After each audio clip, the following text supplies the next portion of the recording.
48 سال میں اگر وہ ہمارے ہندو بھائیوں کا قتل عام کرتا تو کتنے کر لیتا. رہ جاتے ہمارے ہندو بھائی. شاید یہ ظرف ہے ہمارا جو خاموش ہوں اب تک، ورنہ تو تیرے عیب بھی معلوم ہے سارے، اور ہر جرم میری ذات سے منسوب ہے اتنا، کیا میرے سوا شہر میں معصوم ہے سارے. صرف ہم ہی نشانہ بنتے ہیں، ہم تو کچھ بھی کر دیں برے ہیں.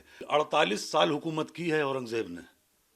48 سال میں اگر وہ ہمارے ہندو بھائیوں کا قتل عام کرتا تو کتنے کر لیتا. رہ جاتے ہمارے ہندو بھائی.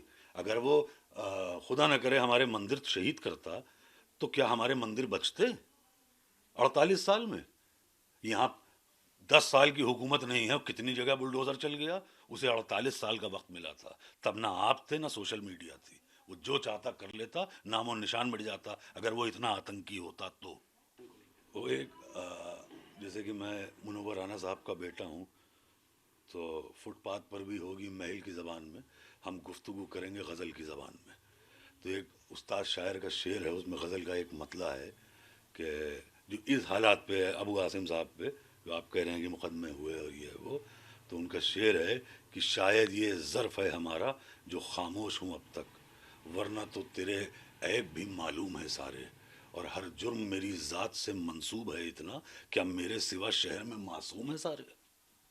صرف ہم ہی نشانہ بنتے ہیں، ہم تو کچھ بھی کر دیں برے ہیں. بھائی میں کہہ رہا ہوں اورنگزیب خراب تھا، میں کہہ رہا ہوں کہ ایک اچھا والا آدمی وہ تھا بہادر شاہ ظفر، وہ بھی خراب تھا. ہم مان لیتے ہیں علاؤ الدین خلجی بھی خراب تھا، یہ بھی خراب نکلے. بعد میں یہ جو اور بھی لوگ آ گئے سب خراب. ہمارے مافیا بدماش جو نکلے، جو ان کو جتاتی رہی پبلک، وہ آج آسانی سے گھوم رہی ہے، سب خراب. جب میرے والد منور رانا خراب ہو سکتے ہیں تو پھر تو یہ لوگ تو بہت برے ہوئے ہیں بھائی. یہ تو مطلب میرے والد کی کیا غلطی تھی؟ میرے والد کی یہ غلطی تھی کہ وہ گوڈسے کے دور میں گاندھی گیری کر رہے تھے. تو ہمارا تو صرف یہ ہے، ہم تو اوف بھی کر دیں تو بہت ہے. ہم تو مطلب ہمارا حال اس وقت یہ ہے کہ آپ میرا گلا دبائیے اور میری آنکھیں بھی باہر نہ ہوں. کیسے ممکن ہے؟ جب ہم نے کچھ نیا بڑا اچھا کچھ کیا ہوتا تو ہم ایسے ماضی میں نہیں جاتے. ماضی مطلب پاسٹ میں اردو کی بات آ گئی تو اب جیسے بھی ہمارے ہاں کہا گیا کہ اردو زبان خراب ہے. اب بتائیے صاحب، فراق گورکھپوری اتنا بڑا شاعر، رگھوپتی سہائے نام تھا ان کا تخلص تھا فراق گورکھپوری. میں آپ کو بہت دلچسپ واقعہ بتا دوں کہ فراق صاحب کی بیٹی کے لیے رشتہ دیکھنے کچھ لوگ آئے. تو جو لڑکے والے آئے انہوں نے کہا کہ وہ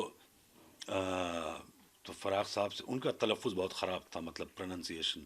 تو وہ فراق صاحب سے کہنے لگے، لڑکے کے باپ ان کے والد، کہ اچھا تو آپ شاعر ہیں؟ تو فراق صاحب نے انہوں نے دیکھا، کہنے لگے تو آپ کب سے شاعری کر رہے ہیں؟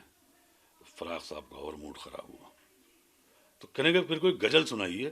فراق صاحب کہنے لگے سنیے، آپ کا رشتہ آپ کے لڑکے کا میری لڑکی سے ہو یا نہ ہو، لیکن میں اور دیر آپ کو اپنے کان میں پیشاب نہیں کرنے دوں گا.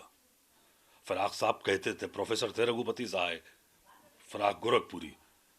فراق صاحب کہتے تھے کہ اردو اس لیے پڑھ لو کہ اگر کل کو افسر بن جاؤ تو افسر معلوم بھی دو. تو یہ تھی اردو زبان. اور رہی بات یہ جو اتہاس اور پاسٹ، یہ دیکھیے یہ دوہرا ماپدنڈ ہے. میرا ماننا یہ ہے کہ آپ یہ دوہرا ماپدنڈ لے کے نہیں چل سکتے. آپ کو مغل سے نفرت ہے اور مغلئی پسند ہے، تو یہ میری سمجھ کے باہر ہے نا. پھر آپ مغلئی بھی بند کرا دیجئے پورے ملک میں. مغلئی سے آپ کو محبت ہے، مغل سے نفرت ہے.